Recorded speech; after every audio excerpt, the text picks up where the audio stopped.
So I think I'm going to pass on to Sidney Shema. Sidney is in Nairobi, and he's in charge of the actual day-to-day running of the bird atlas in Kenya, and it's amazing how several other countries. Last week we heard from Sam about Nigeria have adopted the SABAP2 protocol and are using it. We have an African Bird Atlas project, and I think one of the things that that I would like to see us supporting is the African Bird Atlas project. One of the ways in which we support it is by actually finding out what's happening and the progress that's been made, and the people who are involved in leadership in different countries of Africa. So Sidney, it's over to you. Thanks very much, Sidney. Thank you so much, Les.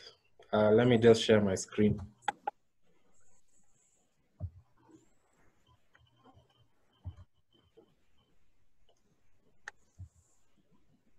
Okay, so thanks everyone for this opportunity to talk about the Atlas in Kenya. So my name is Sidney Shema, as Les said, and I'm going to just kind of talk about the progress that we've made in Kenya in terms of bird atlasing. So just to give you a quick background on the project, the Kenya Bird Map began in 2013, and it began as a project to follow up on the first atlas of Kenya. So the first bird atlas was actually published in 1989 by Lewis and Pomeroy, and it was the main kind of foundation of a lot of what we know about birds in Kenya today. So in 2013, we started the Kenya Bird Map, and we based it on the SABAP2 protocol, which uses the pentads that are 5 minutes by 5 minutes. So originally, what we were using was the quarter square degrees. That's what we used in the first atlas. So quarter square degrees are about 15 minutes by 15 minutes. So we decided to adopt what SABAP2 was doing because it's better, it's a finer scale, and you can get more details out of it. So it was basically a partnership between the Ornithology Section of the National Museums of Kenya. There was Arocha Kenya and Tropical Biology Association. And then we got some support from the Bird Committee of Nature Kenya. And of course, the Percy Fitzpatrick Institute handles the website. And initially it was the ADU, the Animal Demography Unit, but that switched over to the Fitzpatrick Institute, which is still under the University of Cape Town. So at the moment, our coverage is at about 17% of the country. So that's what we call full protocol cards. These are the cards, the bird lists that give us the most information. So all those gray squares that you can see there are ad hoc records. So we have quite a few ad hoc records in pentads that don't have full protocols yet. But we have some good coverage in central Kenya, around Nairobi, around the coast, and also the Maasai Mara is quite well covered. Many of these pentads actually have more than 20 cards. So a card is just a bird list, basically. So we have several pentads that have over 20 cards, and at least 8 of them have over 100. So these are pentads that we can do some interesting analysis on and start looking at things like timing of migration of birds and seasonality and that kind of thing. Yeah, as I said, the coast and the central areas are quite well covered, and also several of our IBAs which are within these areas. So places in the Central Rift Valley like Lake Naivasha, Lake Elementaita. We have Nairobi National Park is quite well atlased. Along the coast, some of the IBAs like the Arabuko-Sokoke Forest and Mida Creek, Shimba Hills are quite well done. And the biggest gaps we have currently are in the north and the east. So these are mainly places that are either very remote or very insecure, because near the border with Somalia and Ethiopia and South Sudan, and also the northeastern section of Uganda, it's quite unstable. There's a lot of banditry and tribal clashes and all that. So that those areas are still quite poorly covered. So in terms of participation from citizen scientists, we have about 358 observers to date, and most of them are actually young people, like under the age of 35. So these are people who've submitted full protocol cards. There's a few more who've submitted ad hoc cards as well. And then we also have, most of them are actually either safari guides or bird enthusiasts. So just birders who do it as a hobby. We also have several ornithologists, professional ornithologists who work at the museum and various organizations, but few of them regularly contribute. There are some who do, but not so many. And it's mainly because many of our professional scientists are still kind of skeptical about the value of citizen science and the quality of the data that can be collected from citizens as opposed to professional surveys done by professional scientists. But we're working to change this step by step. And many of the older birders are also a bit reluctant to participate. So this might be a bit different from South Africa, where I see many of the older birders are also very active in the atlas. Here we have some who are active, but many of our older birders are either unwilling to use smartphones. So BirdLesser app is the main tool that we use to collect data. And some of them just say that they are not so good with smartphones and all that, or they don't want to bird with smartphones. So they either prefer to write notes manually in notebooks, or just to, tick their checklists at the end of the day. And some also find it difficult to use their website. There are a few who submit their records manually into their website, but others say that the website is, they're not very good with technology and all that. So again, that's something that is a challenge for us, but we're working on resolving it. So we've also actually registered atlases in other neighboring countries.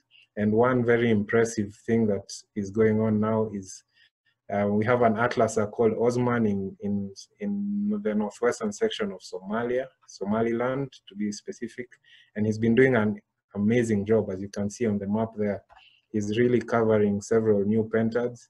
I think he's actually on this call. I think Osman is on this call as well. He's doing a really good job in Somalia. And we also have a couple of guys in Ethiopia who've been atlasing. And maybe if I should have also shown the Uganda screenshot, because we also have some atlasers who started atlasing in Uganda. The main one being David Clarence, who's also on this call. He was actually first based in Kenya, and then he moved to Uganda, and he's been doing a great job there, and also influencing some Ugandan atlasers. So it's slowly spreading to other neighboring countries, which is really, really good to see. We've been doing a lot of workshops, talks all over the country, just trying to get more people atlasing, trying to get more people into the project. And so far, it's going quite well. In terms of using the data itself, we've actually, it hasn't been used a lot, but the most important and most significant use so far of this data was last year, where the first strategic environmental assessment for wind power and biodiversity was done for Kenya. So basically to see the areas of Kenya where there's an overlap between places that have good potential for wind energy in terms of wind speed and topography, and areas that have threatened species like vultures and some of the other large raptors and other large soaring birds, which are kind of vulnerable to wind farms and getting killed by wind farms. So a lot of Kenya bird map data was used to produce this type of maps. And this is basically like a sensitivity map to help guide wind energy development in Kenya in the future, because that's a big focus right now. So we feel really good about that, and we'd like to see more such things being done using Atlas data. And that's part of what will help convince the old school scientists that citizen science is actually very valuable. So moving forward, we're looking to work with the Sub-2, the Nigerian Atlas, and Liberia, and several other countries to kind of fully establish the African Bird Atlas project as a continent-wide project, and that's going quite well. There's also ongoing discussions of developing a national red list for birds in Kenya, and obviously the Atlas will be important for that. There's also looking to empower stakeholders like the Kenya Wildlife Service, National Environmental Management Authority, to use Atlas data for monitoring, for EIAs, for various environmental and biodiversity monitoring and reports.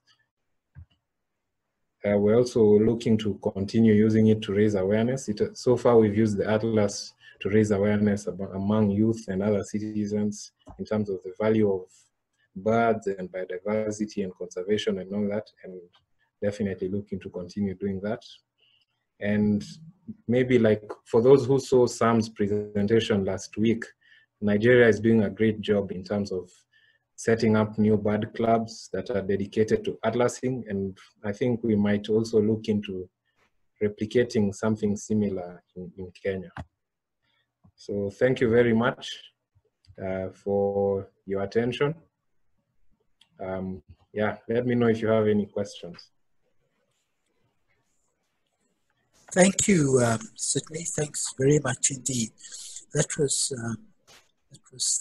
fascinating. Sidney, are there first impressions of how bird distributions have changed since the Lewis Pomeroy Atlas, which is now 40 years old? Is there an idea? Yeah, so we're already seeing changes in several species. For example, the house sparrow, when the Pomeroy Atlas was published, the house sparrow, as you know, the house sparrow is an introduced species. So at that time, it was mainly at the coast and then up the main road to Nairobi. But now it's spread pretty much throughout the country in all the major towns and cities and villages. So that's been a big change. We're also seeing changes in other birds that benefit a lot from urban development, like marabou stocks were quite rare in some places, but now they're becoming very common, including in the capital city. Yeah, and several other species. The house crow is a concern now because it's really, it looks like it's spreading inland quite fast. So there's actually a project that has just started recently where we're trying to use the Atlas to monitor house crow populations, and at the same time having an initiative to control them and reduce their numbers, and using the Atlas to see the effectiveness of the measures that will be put in to control house crows. Thanks, Sidney. Are there other questions for Sidney?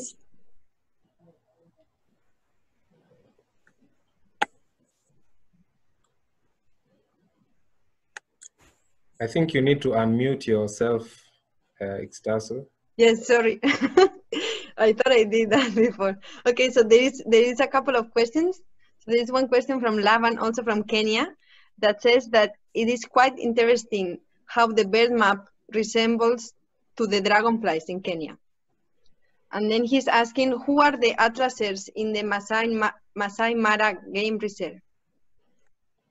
Okay, yeah, that's true. The dragonfly map is quite similar because a lot of the atlasing goes on along the main roads and the main conservation areas where people visit a lot. So in that respect, there's a lot of similarity. In terms of the Maasai Mara, we have a couple of resident guides. So mainly the Maasai Mara is a tourism hotspot in Kenya. And so almost all the data that we get there comes from safari guides. So that's either guides that have come from elsewhere in the country that have brought clients there and then do some atlasing while they're there, or the resident guides who live in the Maasai Mara itself and also do some atlasing. Yeah, what makes, I think, us very envious here in the south is that so many of your atlases are under 35 years old. Gosh, that's not true in this part of the world at all. So yeah, you guys funny enough, our most active atlaser, the #1 atlaser, is actually quite an elderly lady who's like I think she's over 50, but apart from her, most of the other atlasers are very under 35. Most of them are under 30 actually. Yeah, and it's amazing how you've spread your tentacles to other countries. So Osman, I see you there. Thank you very much for your contributions from really a remarkably remote part of Africa. So your atlasing network spreads far and wide. We really encourage you to do that and to get other people elsewhere atlasing. It really is amazing what you people are achieving. Yes, is there a question is there time for an extra question? Yes, go for it. Sidney, this is coming from Clara, I don't know, well, and she's asking, so if you don't use Nigerian Bird Club to Atlas team model, I think it's Kenyan, right? Well, Kenyan Bird Club to Atlas team model, and most researchers are not atlasing, who is your target citizen scientist, and how do you engage them? So in Kenya, we have a lot of people who are birders. They're not necessarily arranged in clubs or anything like that. But many of them are on Facebook and other social media platforms, and that's how we target them. So we have those who, first of all, we have Nature Kenya, which is a major organization that does a lot of birding activities. So a lot of our atlasers are from Nature Kenya and Nature Kenya members, but we also target safari guide associations and places where the IBAs, they're usually like local guide associations. We target those and go do workshops with them. And then we also target people on social media, because on many Kenyan birders are on social media, especially on Facebook. They like to post photos of birds and all that. And so we target those over there, and we keep in touch with them through Facebook, email, updates. We have a WhatsApp group, which is very active. And that has actually helped a lot in terms of boosting atlasing. Ever since we started the WhatsApp group, we have like the most active atlasers on that group. So it's very easy whenever we have a specific message or a request to send out, we talk to them directly through that. And we also have a blog where we share interesting stories, updates and things like those. And that has also helped to increase interest from people. Great. Thank you, Sidney. We're in injury time again, but not too badly to injury time, especially considering that we messed up totally at the start. So apologies again for that. We'll have to work out with Jorn how to really transfer the BDI Zoom account so that more than one of us can use it. So if you are here and you've got the invitation directly from me, won't you just send me a message to remind me to put you on Itazo's email list so that we make sure that you get invited next time. The date for the next one, I think, is a Wednesday. I think it's the 15th. But there's all sorts of things on the go. So you need to watch the BDI's Facebook page. We've essentially taken over the old ADU Facebook page and morphed it into the BDI page. So we haven't lost all the contacts we've had. So just I think it remains for me to say thank you to everyone. Thank you for your patience with us. Thanks to the speakers, for PC for his amazing offer at Karoo Harib, and we're all itching to get back there. Thanks to Talon, thanks to John, thanks to Sidney. 3 amazing presentations, very different, but I think all have conveyed passion about citizen science projects. Thanks, Itasa, for doing all the management behind the scenes. I appreciate that. And thank you, everybody, and good night. Thank you. Thank you. Good night, everybody. It was great. Thank you. Look forward to seeing you next week. Thank you.